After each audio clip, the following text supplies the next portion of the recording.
నమస్తే welcome to our channel నేను పద్మిని ప్రస్తుతంతో పాటు సోషల్ యాక్టివిస్ట్ కృష్ణ కుమారి గారు ఉన్నారు మాట్లాడదాం మేడం నమస్తే మేడం ఆర్జీవి గారిని అరెస్ట్ చేసేదానికి రంగం సిద్ధమైంది అనేది బయట బాగా హల్చల్ చేస్తున్నటువంటి వార్త ఆయన డెన్ దగ్గర కూడా పోలీసులు మోహరించి ఉన్నారు అయితే 2 సార్లు కూడా ఆయన తప్పించుకొని ఉన్నారు హాజరు కావాల్సినటువంటి పరిస్థితుల్లో కూడా ఆయన డుమ్మా కొట్టారు ఇంకా అరెస్ట్ అనివార్యం అయిపోయింది మరి అరెస్ట్ అయ్యే పరిస్థితి ఉంటుందా అసలు అరెస్ట్ అయితే ఎటువంటి సిచ్యువేషన్ ఉంటుందని అనుకోవచ్చు అరెస్ట్ అవ్వక తప్పదు ఇవాళ కాకపోతే రేపు కాకపోతే ఎల్లుండు ప్రభుత్వం ఇంత సీరియస్ గా తీసుకున్న తర్వాత కూడా పిల్లి మొగ్గలేయడం ఎంతవరకు కరెక్ట్ కాదు ఇదేమి అనగనగా ఒక రోజు సినిమాలో 2 పోలీసులు పట్టుకొని చంకల్లో చేతులు వేసి పట్టుకొని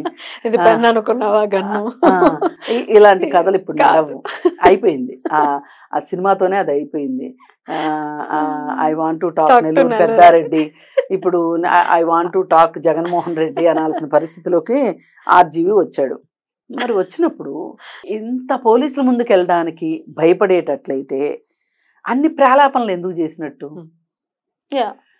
నిజంగా ధైర్యం ఉంటే అసలు నేను ఇలా మాట్లాడే వాళ్ళని పోసాని కృష్ణమురళి కావచ్చు వీళ్ళు జీవితాల్లో పిరికి వాళ్ళు యాక్చువల్గా మరి ఈ మేకపోతు గాంభీర్యం ఇవన్నీ అంతే శ్రీరెడ్డి అంతే ఎందుకు ముందే కాళబేరానికి వచ్చింది కదా శ్రీరెడ్డి అసలు ఆ టాపిక్ అనవసరం ఆవిడ గురించి అయితే మరి అందరూ ఇదే పని జరిగినప్పుడు ఎందుకు మీరు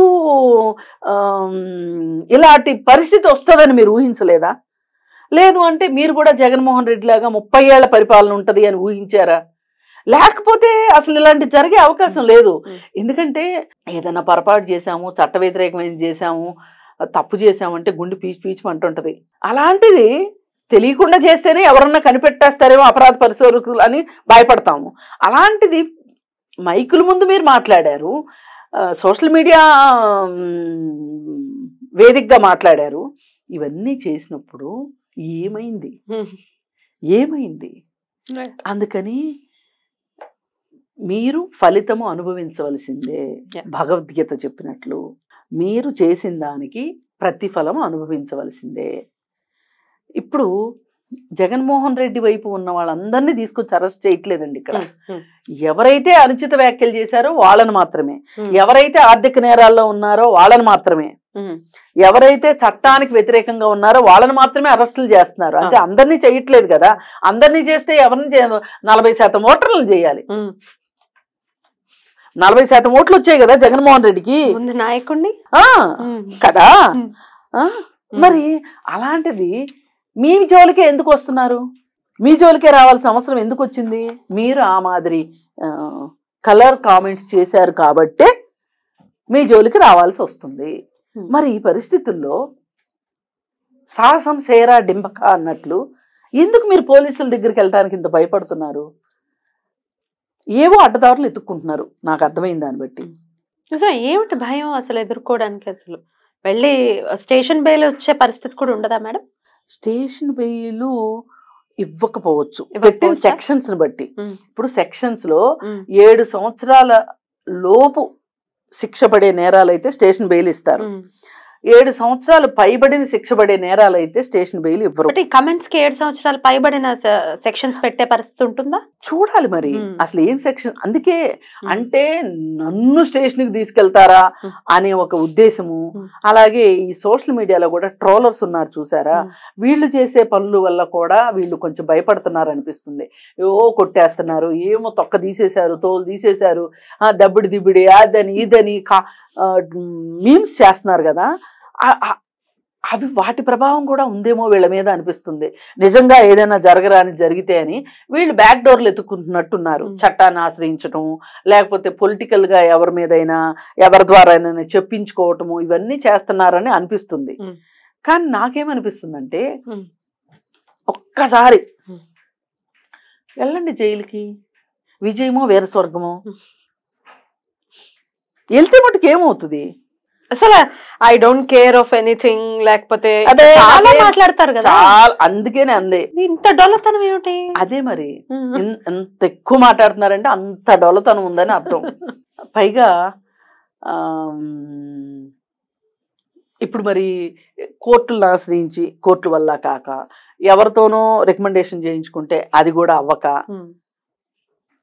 ఏంటి పరిస్థితి? ఇప్పుడు ఒక రకంగా చూస్తే జగన్మోహన్ రెడ్డికి ఇప్పుడు ఈ కామెంట్స్ ఇలా అడ్డదిడ్డంగా పెడుతున్న వాళ్ళకి చాలా సారూప్యాలు ఉన్నాయి. ఏంటంటే జగన్మోహన్ రెడ్డిని తాకిన వాళ్ళు ఎవరైనా సరే, ఇప్పుడు కంచెల్లితే బంగారు బల్లిని తాకితే చేసిన పాపాలు పోతాయి అంటారు. అట్లాగే ఇక్కడ జగన్మోహన్ రెడ్డి పీల్చి వదిలిన గాలి పీల్చినా నాశనం అయిపోతారు అంటానికి ఎన్నో తార్కాణాలు ఉన్నాయి. ఎందరో ఐఏఎస్ ఆఫీసర్ని, ఎందరో ఐపీఎస్ ఆఫీసర్ని, మినిస్టర్లని, వ్యాపారవేత్తల్ని అందరినీ జైలుకి పంపించాడు.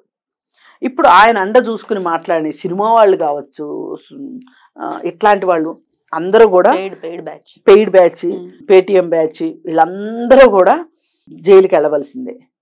ఒక్కటే వీళ్ళు చేసింది, జగన్మోహన్ రెడ్డి దగ్గరికి వెళ్ళారు వీళ్ళు, అంతే. ఇప్పుడు చూడండి, ఎన్ని సంవత్సరాల నుంచి అదాని ఒక ప్రపంచ కుబేరుడిగా ఎదిగే సందర్భంలో ఏ స్కాము ఇంత పట్టించలేదు అతన్ని. అతను ఇప్పటికే చాలా చేశాడు, కానీ ఏ స్కాము పట్టించలా. ఇప్పుడు నిన్న చూడండి, అమెరికాలో కేసు బుక్ అయింది వీళ్ళిద్దరి మీద. సప్త సముద్రాలు ఇది ఇంటి పక్కన మురుక్కాలలో పడ్డట్టు అయింది ఇప్పుడు అదాని పని. అంటే దీని అర్థం ఏంటి అంటే, ఎవరినైనా ముట్టుకోవచ్చు కానీ జగన్మోహన్ రెడ్డిని ముట్టుకోకూడదు.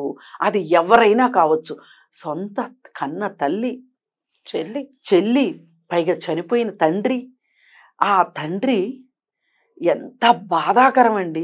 ఆయన రాజకీయాలు నా రాజకీయాలు వేరు కావచ్చు, కానీ ఆయన అక్షరాల్ని కాళ్ళతో తొక్కుతుంటే ఈ కొడుక ఇలాంటి దుస్థితి కల్పించాడు అనిపించింది.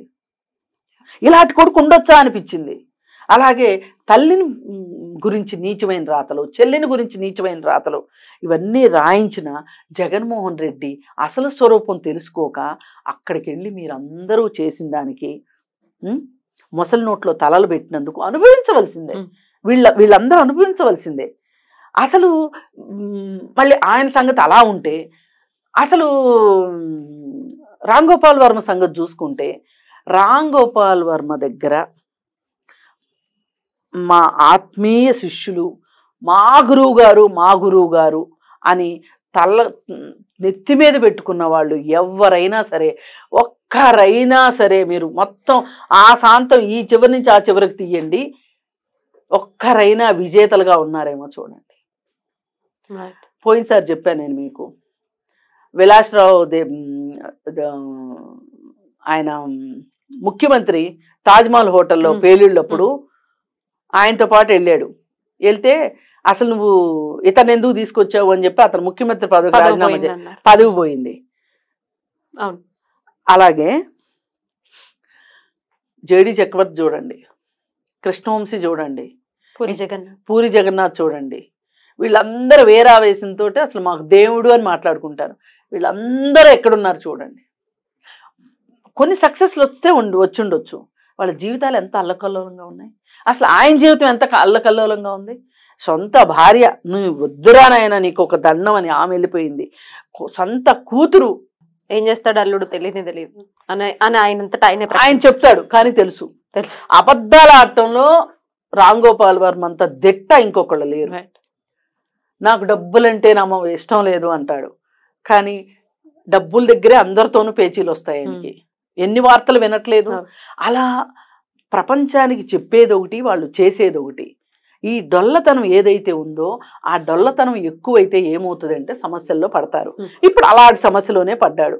అరెస్ట్ మాత్రం ఖాయం, అరెస్ట్ మట్టు ఖాయం. కుక్క తోక పట్టుకుని గోదావరి ఇదితే ఏమవుతుందో అదే అయ్యింది రామ్ గోపాల్ వర్మ. రైట్. సో ఇక అరెస్ట్ చేయటం ఒక్కటే బాకీ. ఆల్రెడీ ఒంగోలు పోలీసులు కూడా వచ్చేసి ఉన్నారు. సో ఎట్లా ఏం జరుగుతుంది రేపు దొరకడం అయితే ఖాయం. దొరకాలి. ఎక్కడున్నా సప్త సముద్రాల అవతలున్నా